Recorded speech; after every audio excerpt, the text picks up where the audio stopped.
I'm gonna come bug you, man. And I got the cameras. What's new? So good, so good. So I was looking on YouTube, I was looking at the comments, and somebody's like, are you ever going to actually finish that drum? You know, and they're like, we just want to see the drum, Titan. We just want to see the drum. Right. So literally in the comments, I said, hey, I'll actually do an update.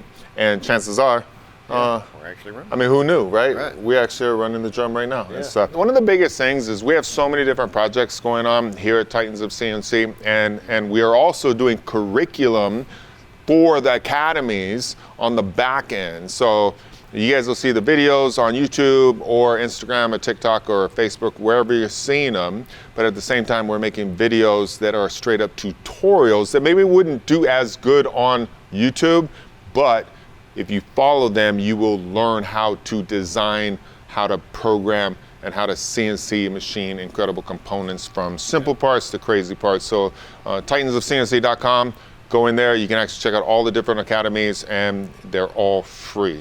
So there's a lot of different things going on. And another thing that we notice is that when we actually work on one project, and if we filmed this, like you guys can come in and check out the drum right here.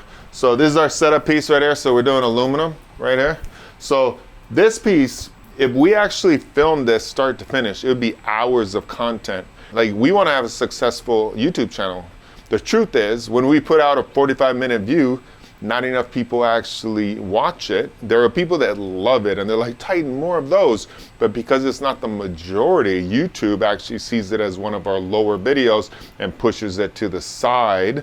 And basically the numbers go way, way down. So what we've learned is that if you do too many videos at a time of the same part, like if we take those 2 hours of machining and we divide it into 4 and we put those out, a lot of people just see the drum and they'll be like, well, I already saw it. You know, so what we do is we'll actually machine it, we'll rough machine it, we'll do a video, we'll get off it, we'll go on to other projects, and Jesse might do like 6 different jobs before he actually gets back to the next operation. But by the time we bring the next operation, it's something fresh, it's new, it's on a higher level, it gets a lot of good views and stuff. And that's just, we're kind of like captive to that because that's how YouTube works. Okay, I'd love to hear your comments on it, and if you guys have any suggestions on how, I would love to make hour-long videos and just go crazy on it and stuff. They just don't do as good as the shorter videos, so we try to section it. But yeah, pretty cool. Yeah. So we actually, this started out as a casting right here, and yeah, maybe talk to him a little bit about Dan and the drum and the whole idea for people that don't know. Yeah, so if you don't know, like, Dan is super rock star drummer that's also a little bit of a nerd. Sorry if you see this, Dan, that I said that, but he's actually really into the design and the manufacturing process, dude. He sends me emails all the time, like kind of guessing when I send him updates on this material and how we're processing it. He'll send all these questions and stuff, and I start explaining to him the machining process, and he's just all about it, man. And it's really cool to see because he's super involved in not only the design of this drum, but also the manufacturing process. And yeah, it's super cool to see. And we can't wait to have him here and actually play this drum to see what it sounds like. And cool. Especially with, because he wanted an aluminum one as well as a brass one that you guys have seen on camera. So that's what we're doing here. And it's going to be interesting to see when he gets on built, the difference in the sound. So I can't wait to see that too. Super good. If you guys haven't, I'm sure you guys know who Panic at the Disco is. And yeah. I mean, they get hundreds of millions of views on YouTube. Crazy, super top level. So having a drummer invented his own drum, the first snare drum actually machined. It's like a one piece. So everything is connected over here. I just love the attitude. I love to be able to work with guys like that and stuff. So basically, you know, from the roughing ops to take everything down to now going into the finish ops. We did other videos on how to fixture it. You know, when you got something so thin and it's big and round and it's thin, it wants to distort, it wants to move on you. So it's important to take off the material in a certain way, which we've been teaching through all these different videos. And then when you go and grab it for the final op, how do you grab it? You know, so this is the machinist expertise. You know, I always say it, there can be 100 different machinists. Everyone's going to think of it in a different way. And this way right here is the right way.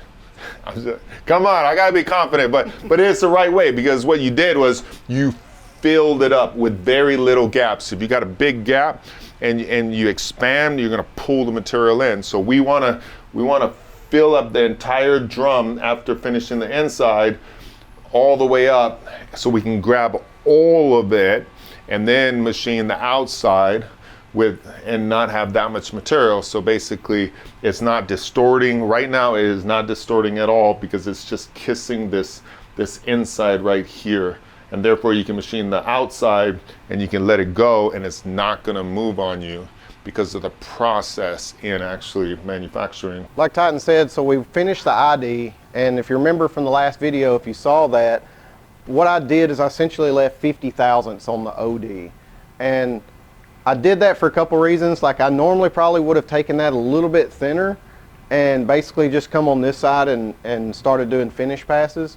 But for camera purposes, and another thing I like to do is, guys, we try to run with no coolant so you guys get a better viewing experience. What we'll do is I'll typically like leave a little bit of stock on there for that, and then come back and run coolant afterwards, because with the Blazer coolant we get such better surface finishes. That's part of the reason why I left 50 thousandths of stock all the way around on every surface on the OD. And now I'm coming in with that same tools that were in the last video and just taking that down to semi-finish, and then getting all those scallops off there, getting a nice consistent material left all the way around the part. And then I'm coming in with my finishing tool and basically doing these unified tool paths and a 4-axis strategy actually, and just spiral milling all the way down from top to bottom. And then I come in with the lugs and actually go vertical on those instead of around the part. So I'm going vertical to get that better surface finish on those. But it really starts with that consistent scallop height, consistent material thickness that I'm leaving. And then we're going to come in after that with a little bit of a surprise.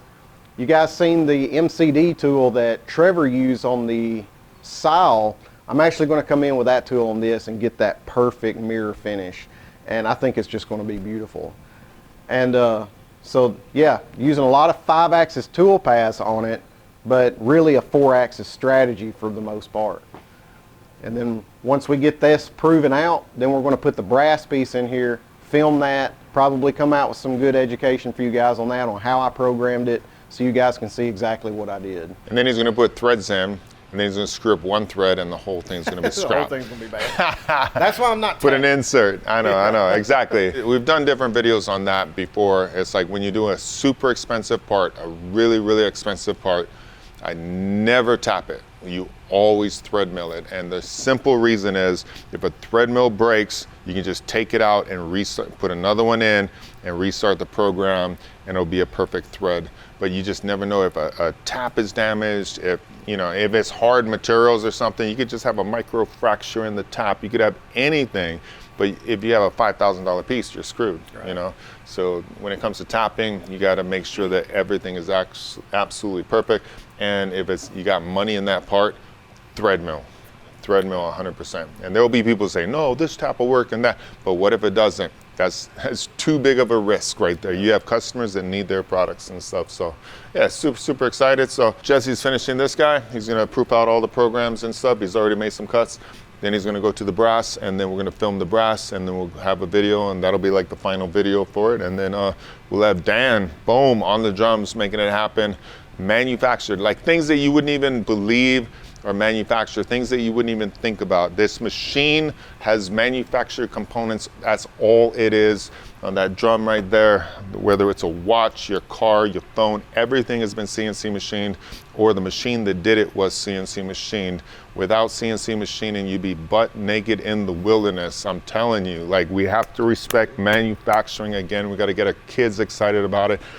With our YouTube channel and all our social media channels, we are bringing people into the industry, and then our education teaches them on a high level so they can get out there and make parts in their own countries, put food on their own tables. And I'm blessed to have amazing machinists by my side. Thank you so much, man. What a great project.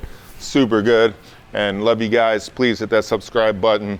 Let us know in the comments anything that you'd like to see. And there's a lot of times that we actually listen to you and we actually do it on camera. So boom, love you. We're out. Thanks, guys.